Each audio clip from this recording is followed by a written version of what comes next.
I developed Rail Justice as a site where people that are injured by the railroad can get the information they need. Rail Justice, the best information and the best experts and the best lawyers in one place, in one information source, so that when somebody has a question, they get an answer. I go out and see the site. I go out and see the switch. A railroad switch is one of the most common sources of injuries. The reason is you can throw the switch and it can unexpectedly hang up at any time. Those unexpected hang-ups damage shoulders, damage backs. Those injuries are serious.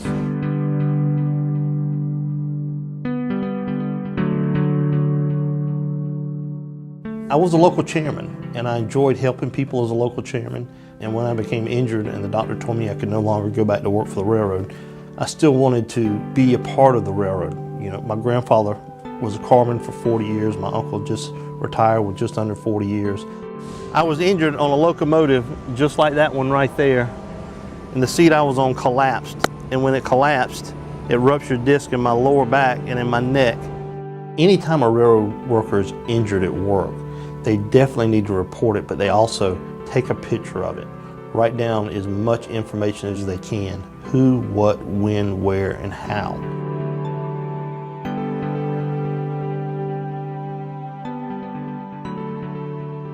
Nothing is more dangerous than a tanker train.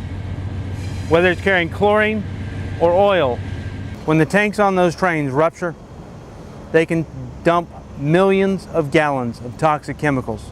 Many times, those chemicals explode or are carried through the air, affecting towns and affecting cities. It is a very, very dangerous part of railroading. Ballast, railroad walk. It's a walking surface. Oftentimes, it's not even, it's not compact, and it's littered with debris. You'll see some examples right here. Debris. Debris.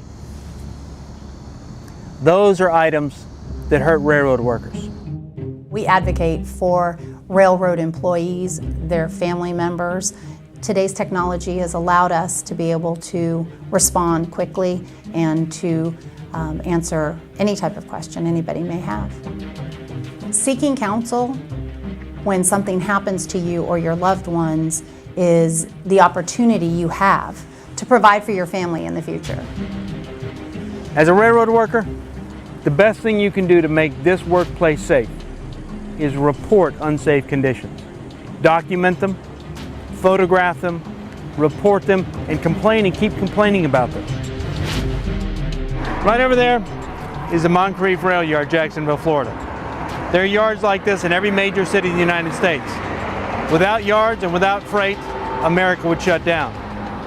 The workers that work in those yards and the drivers that cross crossings like the one in the background depend on the railroads to make those areas safe.